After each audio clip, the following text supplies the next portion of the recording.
Devenus emblèmes de leur ville, les beffrois jalonnent le paysage du nord de la France.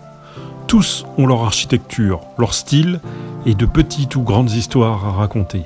Pour ce premier épisode d'une série sur les beffrois du Nord, je vous invite à me suivre dans une balade qui part de la baie de Somme pour atteindre l'Artois. Mais commençons notre voyage par un grand bol d'air pur. La baie de Somme, classée comme une des plus belles baies du monde, abrite une réserve naturelle d'une richesse écologique incroyable.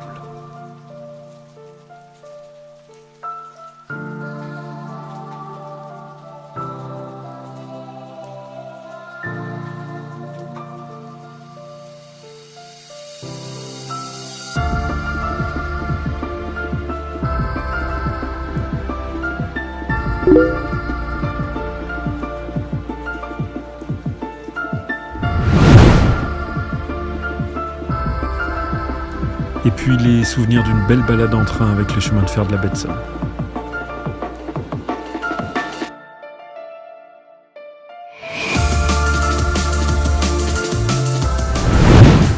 Nous prenons un petit café avant de nous mettre en route pour partir à la découverte des beffrois.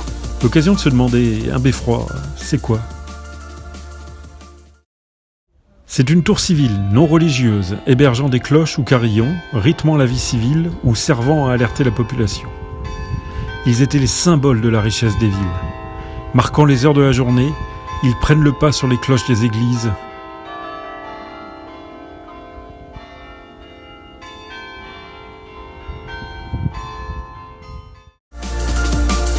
Nous quittons la baie de Somme et rejoignons Abbeville. Vous vous souvenez ? La gare à l'architecture balnéaire régionale. Cette fois, c'est au cœur de la ville que nous nous dirigeons. Pour y retrouver son beffroi, construit en 1209, c'est un des plus anciens beffrois de France, classé au patrimoine mondial de l'UNESCO. Ce beffroi est haut de 27 mètres. Proche des murs d'enceinte de la ville, il servit également de tour de guet. À l'intérieur du beffroi se trouve une salle qui servait de lieu de réunion pour les échevins de la ville. Elle servait également de salle de tribunal. Abbeville était alors la capitale du comté de Ponthieu. Presque entièrement détruit pendant la Seconde Guerre mondiale, sa reconstruction s'acheva en 1986. Entre-temps, un hôtel de ville fut bâti et inauguré le 9 novembre 1960 à l'occasion de la fête de la Renaissance d'Abbeville. Et que voyez-vous ? Un beffroi. Moderne celui-ci. Il est relié au bâtiment par une galerie couverte.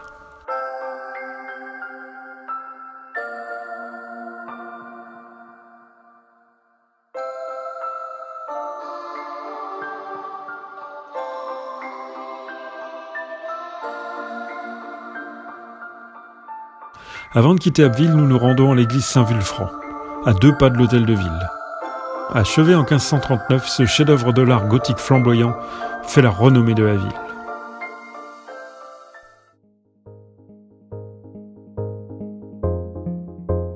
Abbeville dépendait autrefois de l'abbaye de Saint-Riquier, et c'est justement où nous nous rendons, à quelques kilomètres. Saint-Riquier et son beffroi. Ancienne cité monastique fortifiée, la ville acquit son indépendance municipale et fit bâtir un beffroi. Édifié au XIIIe siècle, il fut presque totalement détruit en 1475 sur ordre de Louis XI, sanctionnant la commune pour le soutien qu'elle apporta aux Bourguignons. Le beffroi fut reconstruit et terminé en 1528. C'est une imposante tour de 18 mètres, flanquée de 4 tourelles pour le guet. Réhabilité en 1788 et 1789, il devient l'hôtel de ville et on y célébrera les mariages jusqu'en 1989. Une plaque apposée sur le beffroi rappelle qu'en septembre 1430, Jeanne d'Arc fut enfermée dans le château de Drugy, sur la commune de Saint-Riquier. Prisonnière des Bourguignons, elle fut vendue aux Anglais en novembre de la même année. À quelques pas, l'abbaye de Saint-Riquier.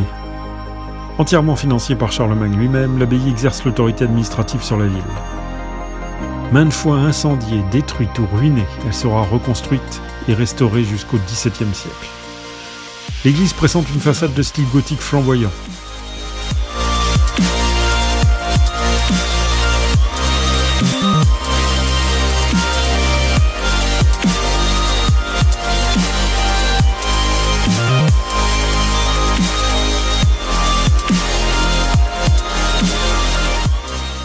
Et curiosité architecturale, la maison Napoléon, son pignon épousant la forme du bicorne de l'empereur Napoléon Ier et surmonté de sa statue. Nous nous éloignons de la baie de Somme.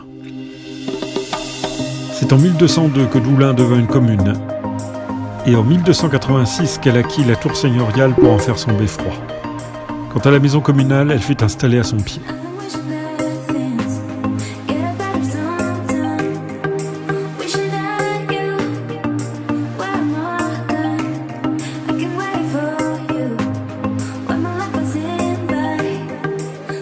Doulin connut de nombreuses destructions, notamment au cours de la Première Guerre mondiale. Mais c'est bien avant, au moment de la Révolution, que l'église Saint-Pierre, désaffectée, fut petit à petit démolie jusqu'à garder cet aspect. Ces vestiges de l'église sont protégés au titre des monuments historiques.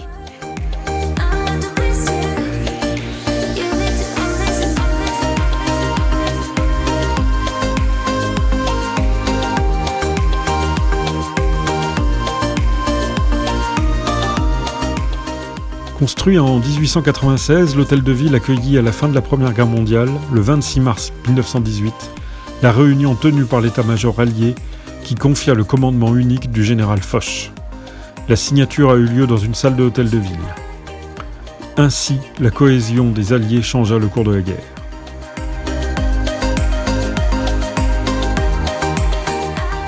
Malheureusement, nous n'avons pu ni voir ni visiter la citadelle de Doulin.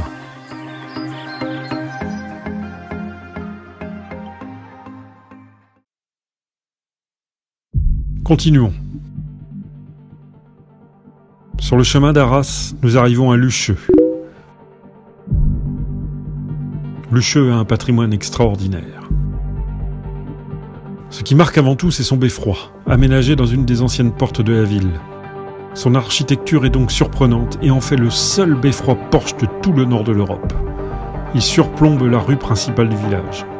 Classé au patrimoine mondial de l'UNESCO, il avait comme fonction principale de conserver les documents et objets précieux de la commune. La charte de la commune, les sceaux de la cité, les monnaies, etc.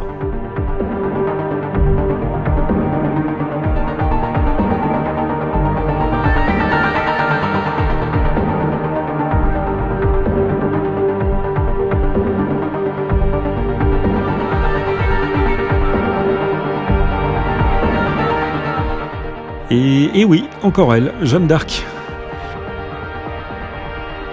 Elle y fut enfermée une nuit avant d'être conduite à Rouen pour être jugée. Petite anecdote, c'est aussi au sein du beffroi que Louis XI signa l'édit des postes le 19 juin 1464, créant ainsi l'ancêtre du réseau de messagerie postale en maillant le territoire de relais de poste. Mais Lucheux abrite aussi un superbe château, édifié en 1120, malheureusement fermé au public.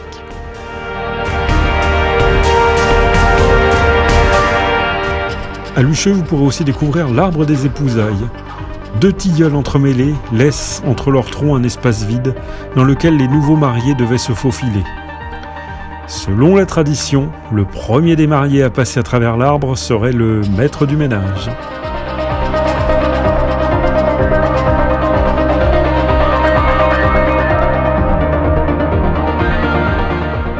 Et nous voici aux portes d'Arras, et tellement d'autres beffrois à découvrir. En voici une petite sélection qui fera l'objet d'autres vidéos.